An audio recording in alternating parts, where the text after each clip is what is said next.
Thanks for joining us at Right On Replicas, where we bring you the best scale model kit reviews on the planet.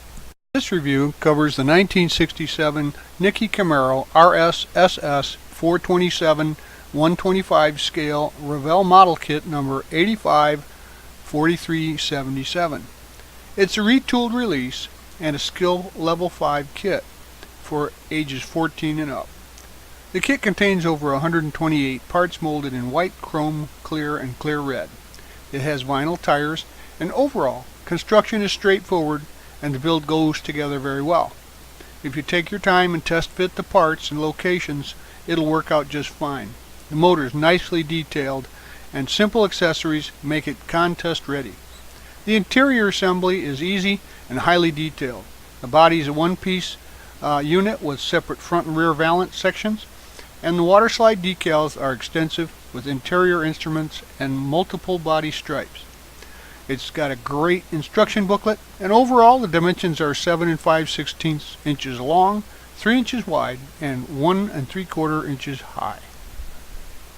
These are some of the tools and products I used in construction of this kit, but always remember to follow the manufacturer's safety use guidelines just to protect yourself when using any of the products shown here. You'll note throughout the build that there are some ejector pin marks and some sprue attachment marks that are in some of the areas you'll need to clean off and finish. The molding technology still comes back from the 80s, even though it's an updated kit. Gather all the parts here to assemble the engine and transmission, and note that the stock distributor in my build is going to be replaced with an aftermarket pre-wired distributor kit. To install the spark plug wires, you'll need to drill out the spark plug holes in the heads on the engine. Use a small pin vise drill or the tip of an X-Acto blade, but be careful. The kit's carbs are chromed, but the real car had Holley 650 CFMs, which had a gold tint to them. So you can either put these in a bleach bath or just actually give them a gold tint around the outs. I applied a black wash to some of the chrome engine pieces to help bring the details out, and that's basically 3 parts water to 1 part black paint. So just add it to the recesses of the details and wipe off anything on the highlighted areas.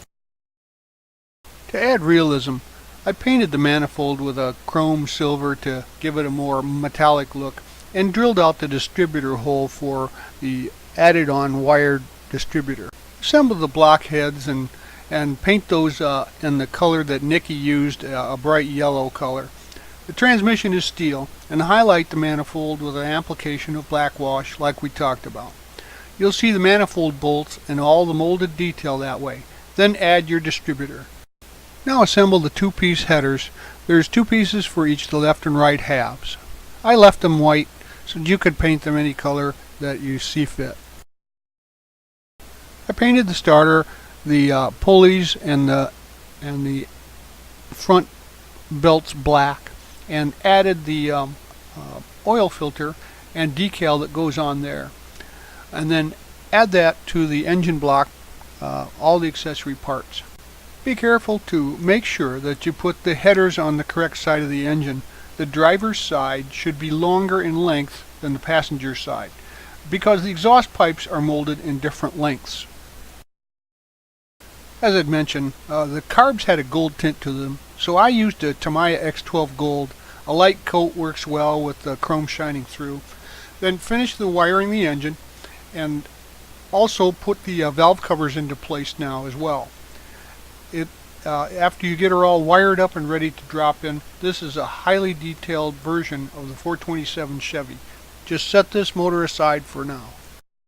The next step is to paint the frame and the lower chassis and exhaust, and along with that we'll paint everything that needs to be painted semi-gloss black, and that includes the interior panels, the running gear and spoilers, etc. But don't paint the exhausts, as they're done in aluminum and steel. So snip those off the sprue and touch those parts up with a brush, and you won't even see it as the flat black covers that up.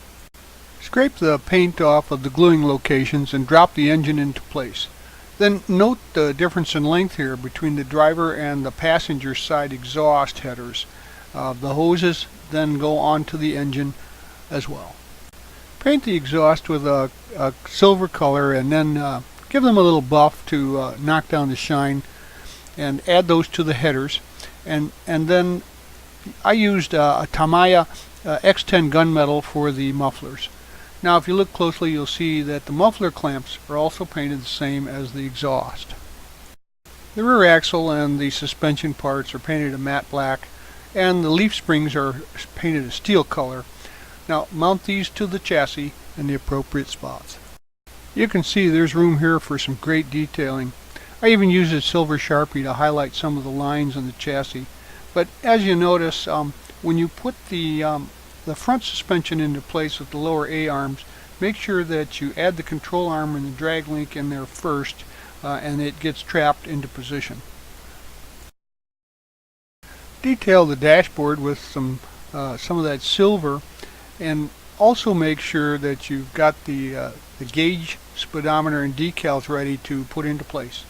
And note, I reversed the decals for the speedometer, and if you slide them on like normal, the clear glass will be on the back side. So let it dry overnight there, and lightly use some decal setting solution just on the decal to put them into place. Detail the pedal assembly at this point by painting it flat black with some silver ink pen around the chrome trim. Detail the interior console. Most of the interior is painted matte black, and this has some gauges that go into the console and some silver trim around the shift lever hole there. And notice the shifter is in the tweezers. You also get a shift pattern decal for the top of that, so it's pretty detailed. Paint the interior of the steering wheel chrome silver along with the turn signal stalk on the column. Then add the SS decal to the steering wheel and assemble those parts to the dashboard. Add the control pedals to the bottom of the dashboard, and your dashboard is ready. Just set it aside. Assemble the front seats and paint those in the interior color. And it has some side tilt levers here that you can detail with some silver. There's also some stripes and some panels that you can use for the seats if you're using different colors. Here the seats are shown finished with the pipette stripes on them. Just set those aside to dry. As an optional idea, I went out on the internet and found some Nickey Chevrolet logos to print out some car mats with. Test fit the console and the seats and place those in the interior. Now install the dash assembly into the interior tub and touch up any errors with the black and silver. And then highlight the power window switches on the door and the air vent handles with some silver paint or the silver marker. Test fit the interior tub to the chassis and glue that into place. The instructions recommend putting the tires on now, but I would hold off doing that until later. We'll button up the underside now. Add the shocks. As you see here, the white arrow points to those, and then detail the chassis with the brakes and paint the fuel lines. And you might want to scrape off that trademark before painting if you're going to make this a contest build. That'd be a simple repair even at this point though with the flat black. Notice that there are bolts that can be highlighted on the rear pumpkin to really make this build look great. Detail paint the brake booster and add that to the firewall. Add detail and paint to the washer bottle and the battery as well. Add the firewall to the chassis along with the battery and the washer bottle. You can add some realism to the washer bottle by adding some shadow or light blue paint to the exterior to make it look like it's about half full. Pull out the parts needed for the front radiator and support, and notice that the front radiator hoses had a clamp-like spring on them molded in, so why not paint those with some aluminum color to make it really stand out. Test fit and set the engine into place, followed by the firewall and the shroud, and finally add the radiator hoses to the motor.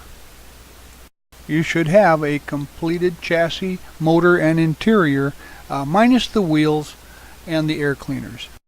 Add some detail to the wheels by painting the centers of the wheels aluminum and leaving the outer rings chrome for a more realistic appearance.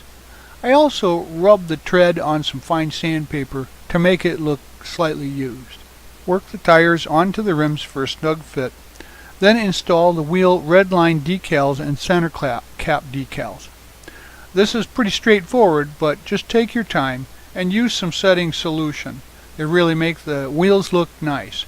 Add the final parts to the engine compartment, like the air cleaners and any touch-ups to the chassis. The coil is mounted at this time as well. It fits together really well, so put everything aside to dry and prep the body. Prep the main body panels by washing them with some mild detergent and letting them air dry.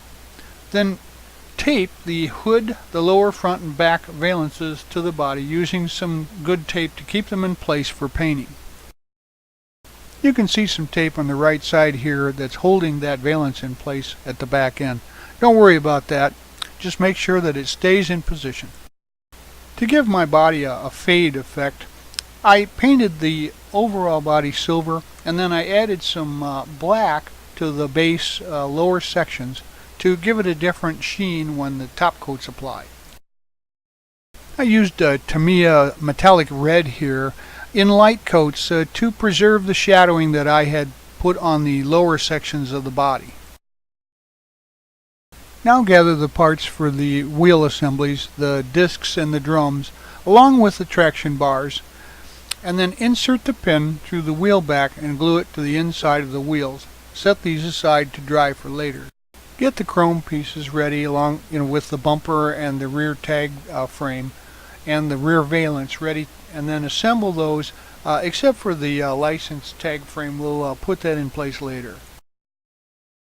Assemble the front valance and turn signals with the chin spoiler there, and once again leave off the tag and spoiler till some of the last steps. Paint the turn signal indicator faces a Tamiya transparent yellow and set these aside to dry.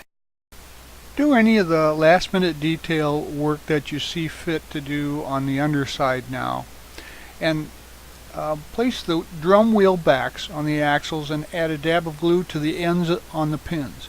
Then insert the pins into the holes on the axles and let it set. Turn the wheel occasionally to make sure it doesn't freeze up the rotation, and install the traction bars on the leaf springs. Turn the body over and paint the headliner flat black. Add the exterior decals to the body at this time, and after they've dried, use a silver Sharpie to go around the window frames and the hood pins. Then give a gloss coat to the body after a few hours. Pull out the glass pieces now, along with the decals that go on the vent windows. And we'll install those now by putting some white glue into the frame. The side windows went in very well, but the front windows were a little bit of trouble. You may want to take a little extra time to test fit those and trim those with a sand stick if necessary.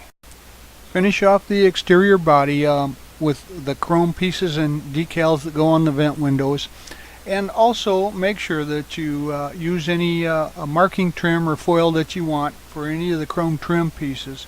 And we'll be adding all the small external parts now, like the windshield wipers, the door handles, the rear view mirror, and the spoiler.